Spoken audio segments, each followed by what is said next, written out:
Welcome to New York Post. Democratic unity against Northam shows centrality of race in Trump era. Senator Cory Booker of New Jersey announced on Friday that he was running for president, hours before racist images surfaced from a yearbook page of another Democrat, Governor Ralph Northam of Virginia. The irony was difficult to miss. On the same day that racist images surfaced from Democratic Governor Ralph Northam's medical school yearbook page, Senator Cory Booker announced his bid to become the nation's second black president and entered what is the most diverse campaign field in history. But the near-simultaneous reminders of the country's ugly past on race and the prospects for a more inclusive future were not just a matter of happenstance. It reflected the duality of American politics in the Trump era. The largest class of women were just sworn into Congress last month. The congressional Black and Hispanic caucuses are as big as they have ever been. Several Democratic candidates for president, female, Black, Hispanic, Asian American, gay, reflect the diversity of the country. And on Tuesday night, a leading African American politician, Stacey Abrams of Georgia, will appear before millions to give the Democratic response to the State of the Union. If President Trump's election amounted to an angry rejoinder to America's first black president, as many on the left believe, Mr. Trump has created a backlash of his own, energizing women and people of color who represent an unmistakable rebuke to his demagoguery on race and ethnicity and his misogynistic attacks. But the president is also reshaping Democratic politics in far-reaching ways. His divisive behavior, and the Republican silence that often meets it, has pushed Democrats to try to set an example by aggressively confronting current and past misconduct in their own ranks, as they did with Mr. Northam, the Virginia leader who has admitted to one racist episode, wearing blackface at a dance contest, and has struggled to explain a racist photo and the nickname Coonman on his yearbook pages.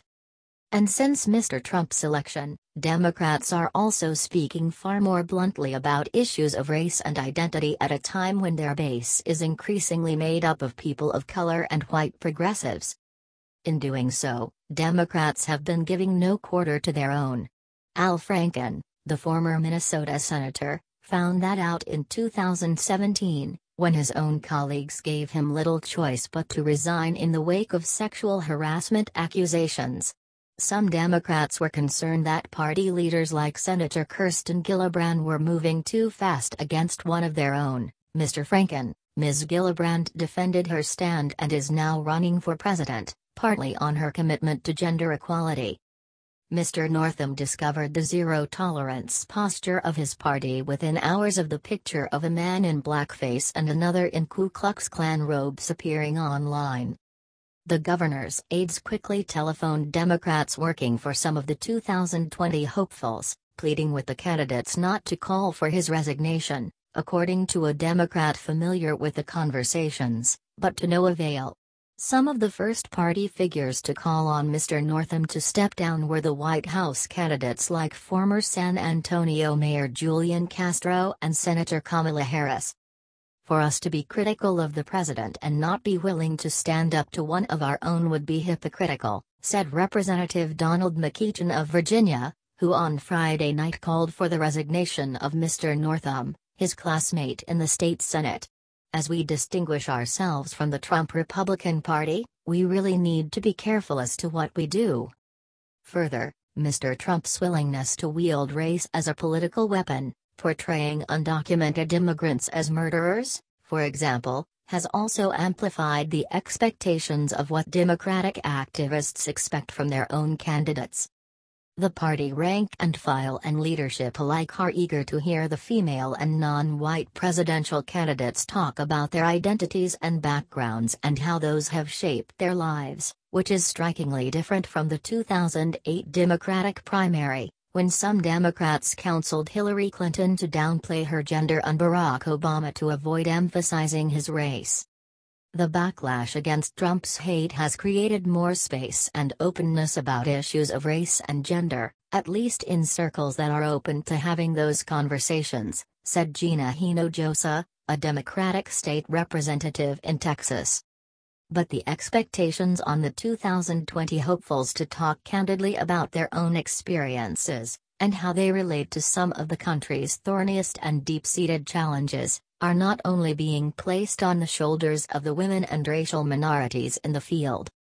We need to hear from the white candidates about their whiteness and how white privilege has affected their lives, said Brittany Packnett, a racial justice activist, adding, "Not only is it politically safe, it's politically necessary to have this conversation." Some of the Democrats running for president have already taken the cue. Senator Elizabeth Warren has made the economic difficulties facing people of color a pillar of her stump speech, while Miss Gillibrand used a Martin Luther King Day speech to speak about race and being a white woman. And the candidates of color are proudly highlighting the communities they are grounded in. Mr. Castro announced his presidential campaign in a Hispanic enclave of San Antonio, where he was raised. Miss Harris spent the first day of her campaign at Howard University, her alma mater and one of the country's most storied historically black colleges. And Mr. Booker announced in front of the Raw House he calls home in predominantly black Newark. "There's no way that Democrats are going to nominate somebody who is timid on race or gender issues," said Daniela Gibbs Ledger, a senior vice president at the Center for American Progress, a liberal research institute. There is also more grassroots pressure on the party's incumbent lawmakers, especially those who represent progressive and often diverse constituencies. Two of the most high-profile House freshmen, Representatives Alexandria Ocasio-Cortez and Diana Pressley, won their seats by defeating old guard Democrats, both of them white men, in primaries. And there are similar races taking place at the state legislative level across the country. "People are demanding more from elected officials because of what we're dealing with in the White House," said Yasmin Teb, an Iranian-American human rights lawyer in Virginia who is challenging one of the state's most powerful state senators in a primary this year. As demonstrated by Mr. Northam, who admitted to putting shoe polish on his face once for a Michael Jackson-themed party, there are plenty of Democrats who have acted in ways the party cannot tolerate. But what is disheartening to many in the party is that they are seeing uneven gains beyond their ranks. "Democrats are finally starting to move in the right direction," said Representative Cedric Richmond of Louisiana, who just finished a stint as head of the Congressional Black Caucus. "But Republicans and the country at large have a ways to go." He pointed to what has become routine stories about the police being called to check on black people who were not violating any laws. "Every week there's a new one," said Mr. Richmond, pinning the blame on Mr. Trump for the rise in racist incidents and spike in hate crimes. "I think he enables those who don't want us to move forward." Representative Karen Bass of California, the new head of the Black Caucus, said there is a new level of consciousness about the harassment of African Americans, whereas in the past they'd say, "I'm sure you're exaggerating." So thank goodness for cell phone cameras.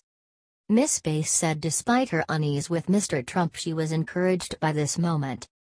But Miss Packnett was blunt about the need for structural change, and not being too fixated on individual or even collective gains in representation. "Black excellence has never been proof of the death of racism," she said, invoking some of what she described as the naivete associated with the election of the first black president. "Some people acted like Obama got elected and his wife went to an Ivy League school, so racism is over." The larger goal, Ms. Packnett added, should be moving from political stars to policy accomplishments. "It's one thing to have a person in a position, it's another thing to have multiple people in multiple positions doing the work we need to make progress," she said. What Mr. Trump may have done, though, is open the eyes of moderate and more liberal whites about the country's lingering racial and gender inequities and, whether out of guilt, anger, embarrassment or some combination, prompted them to take out their discontent on Republicans. "They're saying, what's happening is wrong and the people who support this president don't deserve my vote," said Ms. Ledger, before hastening to add that midterm victories still may not be worth what triggered them. "I think if you asked most people, Would you rather have the great progress like we had in 2018 or not have Trump at all? They'd say not have Trump because of everything else he's ushered in, she said. Thanks for watching. Please subscribe to news and updates.